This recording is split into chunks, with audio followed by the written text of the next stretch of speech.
हफीजुल हसन का दावा, जामताड़ा, पाकुड़ और मधुपुर में एक भी बांग्लादेशी नहीं, पहचान करवाने वाले को देंगे 1 लाख का इनाम।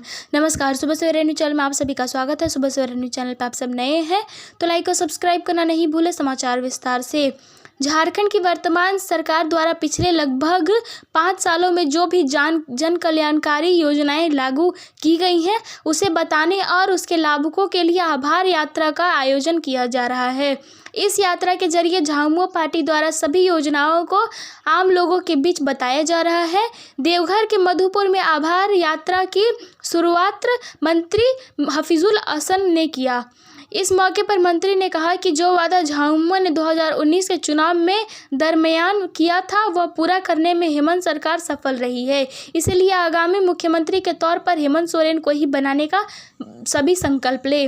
बांग्लादेशी की खोज करने वाले को 1 लाख का इनाम। हफीजुल झारखंड के मंत्री ने विपक्षी दलों को खुली चुनौती दी।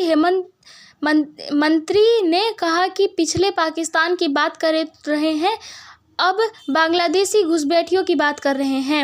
मंत्री ने विपक्षी दलों को खुली चुनौती देते हुए कहा कि अगर एक भी बांग्लादेशी को जामताड़ा, पाकुड़ या मधुपुर विधानसभा क्षेत्र में चिन्हित कर सके तो उन्हें 1 लाख रुपए इनाम के तौर पर दिया जाएगा। गौरतलब है कि पिछले कुछ महीनों से वर्तमान सरकार के विपक्षी दलों द्वारा संताल परगना की डेमोग्राफी बांग्लादेशी घुसपैठियों के कारण बदलने का आरोप लगाया जा रहा है।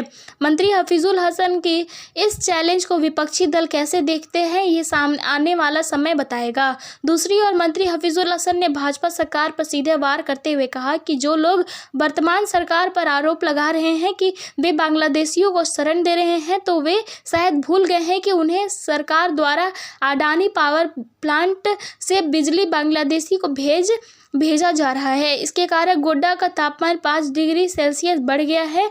अडानी पावर प्लांट से राज्य सरकार को 25% बिजली देना है, लेकिन आज तक 1% भी बिजली की आपूर्ति राज्य सरकार को अडानी द्वारा मुआयना नहीं कराई गई है। ऐसे में अंदाजा लगाया जा सकता है कि केंद्र सरकार राज्य सरकार के प्रति कितना सहयोग करती है।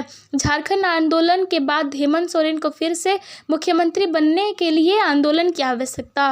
मंत्री हफीजुल ने कहा कि राज्य को आज शांत करने के लिए विरोधी लगातार अपनी चाल चल रहे हैं। ऐसे लोगों से बचने के लिए एक बार फिर से हेमंत सोरेन को मुख्यमंत्री बनाना आवश्यक है। जिस तरह झारखंड को अलग राज्य बनाने के लिए आंदोलन चलाया गया था, उसी तरह हेमंत सोरेन को मुख्यमंत्री बनाने के लिए आंदोलन चलाने की आवश्यकता है, तभी राज्य में सुख शांति कायम रहेगी।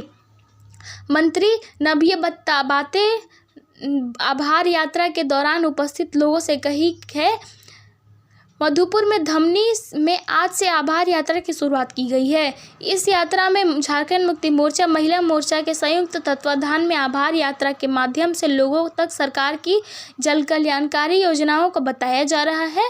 मंत्री ने कहा कि हेमंत सोरेन ने महिलाओं को सम्मान करते हुए मैया सम्मान योजना का लाभ देने का काम किया है। अगर इसी तरह आपका सहयोग रहा तो पुनः सरकार बनने पर सम्मान राशि में बढ़ोतरी की जाएगी।